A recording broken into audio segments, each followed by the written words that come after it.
Okay, so hi, good day. This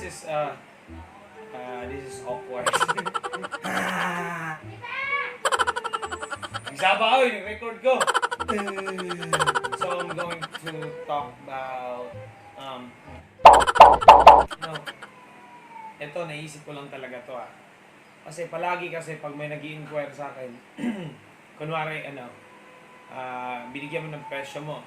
Uh, Lagay natin, sabihin mo lang kunwari, yung client, ano daw, ano tawag dito, yung posible na maging kliyente mo, tatanong lang kung sir, magkano ba yung photoshoot, yung pre-birthday or prenup, ganun.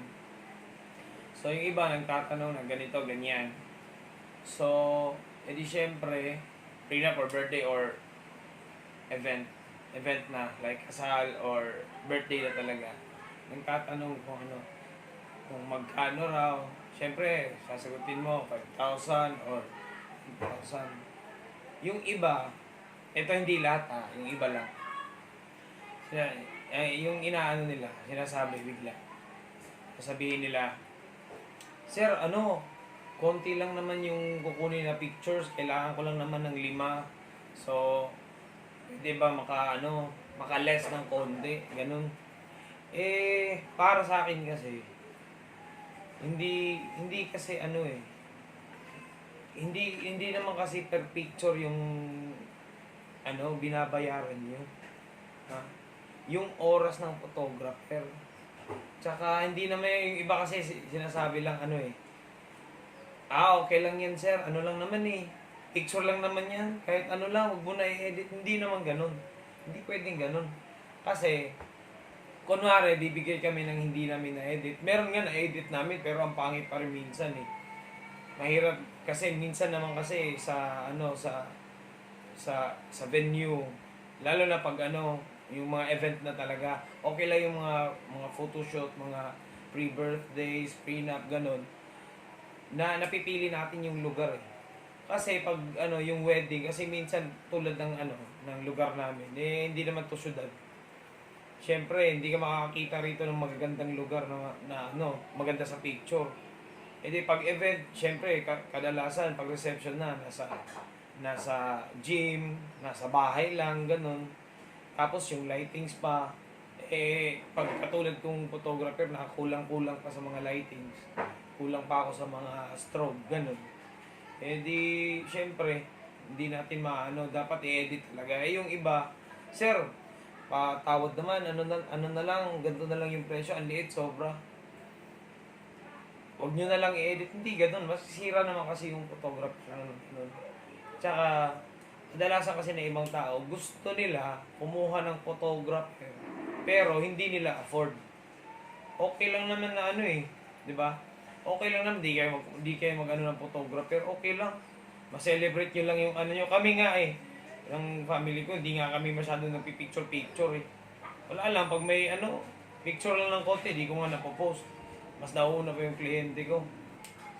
So, kaya yun, yung iba kasi, kasi nila parang, kaya naman ng cellphone yan sige nga. Actually, yung binabayaran nyo, hindi per picture, hindi per picture yan. Yung binabayaran nyo, yung skill, yung talent, yung oras na ginugol ng photographer, tsaka pati mga videographer, kasi ito, minamaliit lang kasi, parang binabaliwala lang sa mga event. Isipin nyo na lang, sa kasal nyo, pagkatapos yung marentahan, yung mga, lahat ng mga sinuot nyo, isosoli nyo yan. Pati yung mga pagkain, gagawing tae yan. Di ba? Pagkatapos nyo kumain, lahat-lahat, uminom, yung decorations, isosoli yan. Pero nagbayad kayo dyan ng malaki. Minsan, mas malaki pa bayad dyan kaysa sa photographer. Tsaka sa videographer. Pero ngayon, pagkatapos ng lahat ng mga kaganapan, lahat ng mga nangyari, lahat ng anong kabonggahan dyan, ang lahat makikita rito sa photo, tsaka sa video. Lahat. Kaya minsan, nakaka-sad Pag naisip mo yung iba, picture lang naman yan video lang naman yan. Hindi.